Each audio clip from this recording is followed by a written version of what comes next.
আসসালামু আলাইকুম প্রিয় শিক্ষার্থীরা, আজকে আমরা মধ্যক নির্ণয় করব। দেখো, একটি প্রশ্ন রয়েছে মধ্যক নির্ণয় সারণী থেকে। অর্থাৎ তোমরা জানো মধ্যক দুইভাবে নির্ণয় করা যায়। একটা হচ্ছে উপাত্ত দেওয়া থাকে, সেই উপাত্ত থেকে মধ্যক নির্ণয় করা হয়, আর আরেকটা হচ্ছে সারণী দেওয়া থাকে, সেখান থেকে মধ্যক নির্ণয় করতে হয়। সাধারণত যে সকল উপাত্ত দেওয়া থাকে সেগুলোর থেকে মধ্যক নির্ণয়ের প্রশ্নগুলো থাকে 2 মার্কের, এবং এই রকম যেই সারণী থাকে সেখান থেকে মধ্যক নির্ণয়ের নম্বর থাকে 4। তাই এই 4 নম্বরের প্রশ্নের উত্তর আমরা সমাধান করার চেষ্টা করব।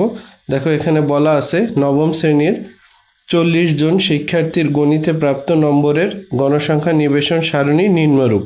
এখান থেকে মধ্যক নির্ণয় করতে হবে, এবং এখানে দেওয়া আছে শ্রেণীব্যাপ্তি 41 থেকে 50 প্রথম, এবং সর্বশেষ 91 থেকে 100, এবং গণসংখ্যা দেওয়া আছে বিভিন্ন শ্রেণীতে বিভিন্ন গণসংখ্যা। এখন মধ্যক নির্ণয় করতে হলে শুরুতেই তোমাদের যেই কাজটি করতে হবে, একটি আগে সারণী তৈরি করতে হবে, যেই সারণীতে কি থাকবে, ক্রমযোজিত গণসংখ্যা থাকবে। চলো আগে আমরা সেই সারণীটি তৈরি করে নিই। প্রিয় শিক্ষার্থীরা, দেখো সারণীটি তৈরি করা হয়েছে কিন্তু সম্পূর্ণ করা হয়নি। সারণীতে প্রশ্নে যেটা ছিল যে শ্রেণীব্যাপ্তি এবং গণসংখ্যা, সেই মানগুলো তুলে নেওয়া হয়েছে শ্রেণীব্যাপ্তি গণসংখ্যা, এবং সারণীটার নাম হচ্ছে ক্রমযোজিত গণসংখ্যা সারণী। এখন তোমরা জানো যে ক্রমযোজিত গণসংখ্যা হচ্ছে গণসংখ্যার মানগুলো পর্যায়ক্রমে যোগ করে বের করা হয়। অর্থাৎ প্রথম যে গণসংখ্যা থাকবে ক্রমযোজিত গণসংখ্যা, শুরুতে তাই থাকবে। পরবর্তী গণসংখ্যাটা অর্থাৎ পরবর্তী ক্রমযোজিত গণসংখ্যা হবে এই গণসংখ্যার সাথে পরবর্তী গণসংখ্যার যোগ। তার মানে 5 এবং 7 অর্থাৎ 5 আর 7 যোগ করলে হয় 12। তারপরে এই 12-এর সাথে 10 যুক্ত হয়ে কত হবে 22। 22 আর 8 কত হবে 30। 30 আর 6 হবে 36। 36 আর 4 তাহলে কত হবে 40। আবারও বলতেছি, ক্রমযোজিত গণসংখ্যা বের করার জন্য শুরুতে যে গণসংখ্যা আছে সেটাই লিখতে হয়, তারপরে এই গণসংখ্যার সাথে পরবর্তী শ্রেণীর গণসংখ্যা ক্রমান্বয়ে যোগ করে যোগফল বের করতে হয়। অর্থাৎ প্রথমটা 5 লিখলাম, তারপরে 5-এর সাথে পরের শ্রেণীর গণসংখ্যা 7 যোগ করে 12-এর সাথে পরের শ্রেণীর গণসংখ্যা 10 যোগ করলে 22, 22-র সাথে তারপরে 8 যোগ করলে 30, 30-র সাথে 6 যোগ করলে 36, 36-এর সাথে 4 যোগ করলে 40 হয়। এখন লাস্টের অংশে মোট লিখতে হবে। দেখো, গণসংখ্যার মোটকে তোমরা জানো আমরা n দ্বারা প্রকাশ করি, সেটা হচ্ছে টোটাল 5 আর 7 হচ্ছে 12 আর 10, 22 আর 8 30, 30 আর 6 36 আর 4 কত হয় 40। ঠিক আছে, এখানে আর কোনো কিছু যোগফল বের করার দরকার নেই। তো এখন আমরা যে মধ্যক নির্ণয় করব, মধ্যক নির্ণয়ের শুরুতে আমরা জানি সারণী তৈরি করতে হয়। সেই সারণীর পরেই আমরা সেখান থেকে যে n এর মান পেয়েছি সেখান থেকে n/2 এর মান বের করতে হবে, অর্থাৎ মধ্যকের মান বের করতে হবে। তাই আমরা এখানে লিখে নেই যে এখানে n = 40, সুতরাং n/2 সমান কত হবে 40/2 = 20। অর্থাৎ তুমি যখন মধ্যক নির্ণয় করবে, সারণীটা নির্ণয় করার পরেই তুমি কি করবে, n এর মান থেকে n/2 এর মান বের করবে। এখন তোমাদের প্রশ্ন হতে পারে যে n/2 এর মান কোন কাজে লাগবে। দেখো, এই n/2 এর যে মানটা বের হবে সেটা তোমাকে মধ্যক শ্রেণী বের করতে সহায়তা করবে। ব্যাপারটা আরেকটু ক্লিয়ার করি। দেখো, এখানে n/2 এর মান কত বের হয়েছে 20। এখন তুমি দেখবা তুমি যে ক্রমযোজিত গণসংখ্যা বের করেছো এর মধ্যে কোনটার মধ্যে শুরুতে 20 রয়েছে।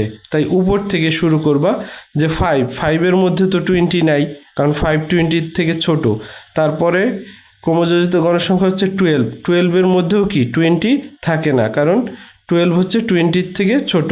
তারপরের ঘরে যাও, সেখানে দেখো ক্রমযোজিত গণসংখ্যা হচ্ছে 22।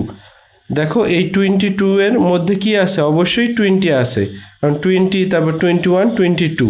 তার মানে তোমার মধ্যক শ্রেণীটা হবে এই শ্রেণীটা, অর্থাৎ 61 থেকে 70 এটাই হবে মধ্যক শ্রেণী। ঠিক আছে, আশা করি বুঝতে পেরেছো। যদি মধ্যকের n/2 এর মান পরিবর্তিত হয়, মনে করো এই অঙ্কটার ক্ষেত্রেই n/2 এর মান আসছে 30, তাহলে তুমি দেখবা এই ক্রমযোজিত গণসংখ্যার 5-এর মধ্যে 30 নাই, 12-এর মধ্যে 30 থাকার প্রশ্নই উঠে না, 22-এর মধ্যেও 30 নাই, এই 30-র মধ্যে কি 30 আছে, তাহলে সেই ক্ষেত্রে তোমার মধ্যক শ্রেণী হতো 71 থেকে 80। আশা করি বুঝতে পেরেছ। তাহলে আমরা n/2 এর মান পেয়েছি 20, সেইটা কোথায় রয়েছে এই ক্রমযোজিত গণসংখ্যার এই 22-র মধ্যে রয়েছে, এবং 22 সেটা কোথায় অবস্থিত, এই 61 থেকে 70 অর্থাৎ 61 থেকে 70 শ্রেণীতে অবস্থিত। তাহলে আমরা লিখব, সুতরাং মধ্যক হলো কততম পদের মান, 20তম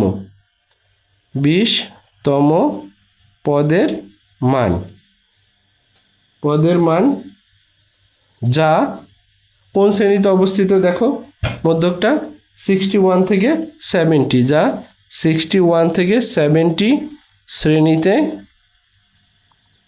অবস্থিত। সুতরাং মধ্যক শ্রেণী হবে কোনটা, অবশ্যই 61 থেকে 70। সুতরাং মধ্যক শ্রেণী হবে 61 থেকে 70। তাহলে আমরা এটা মধ্যক শ্রেণী পেয়ে গেলাম। এখন আমরা মধ্যকের সূত্র অনুযায়ী মধ্যক নির্ণয় করব। তাহলে আমরা লিখব যেহেতু, বা এখানে আমরা জানি কথাটাও লিখতে পারে যেহেতু লিখলেও হবে, যেহেতু মধ্যক সমান, এই সূত্রটা মনে রাখবে, L plus n/2 minus FC into H/FM। মনে রাখবে এটা হচ্ছে মধ্যক নির্ণয়ের সূত্র। এখন এখানে বিভিন্ন প্রতীক রয়েছে, L রয়েছে, n/2 রয়েছে, FC রয়েছে, H রয়েছে, FM রয়েছে। এখন কোনটার মানে কি সেটা আমরা সাইডে লিখে নিব। যে এখানে দেখো শুরুতেই রয়েছে কি L না, L মানে হচ্ছে যেটা মধ্যক শ্রেণী অর্থাৎ 61 থেকে 70-র সেটার সর্বনিম্ন মান অর্থাৎ নিম্ন সীমা। তাহলে এখানে নিম্ন সীমা কত, 61, তাহলে L এর মান কত হবে 61।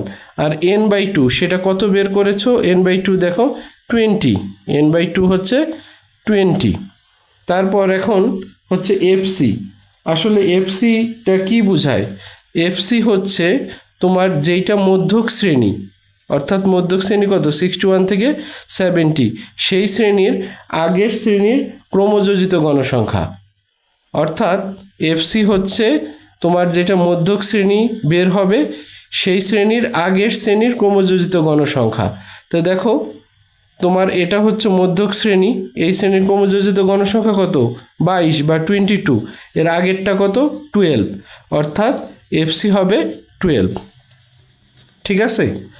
আর FM যেটা রয়েছে, FM সেটা হচ্ছে তুমি যেটা মধ্যক শ্রেণী ধরেছ সেই মধ্যক শ্রেণীর গণসংখ্যার মান, অর্থাৎ তুমি যেটা মধ্যক শ্রেণী পাবা তার যে গণসংখ্যা সেটাই হচ্ছে FM। অর্থাৎ এখানে দেখতে পাইতেছো যে মধ্যক শ্রেণী হচ্ছে 61 থেকে 70, এর গণসংখ্যা হচ্ছে 10, তাই FM হচ্ছে 10। আর একটা বাকি থাকে H। তোমরা জানো H হচ্ছে হলো শ্রেণীব্যাপ্তি, তাহলে 41 থেকে 50 শ্রেণীব্যাপ্তি কত 10।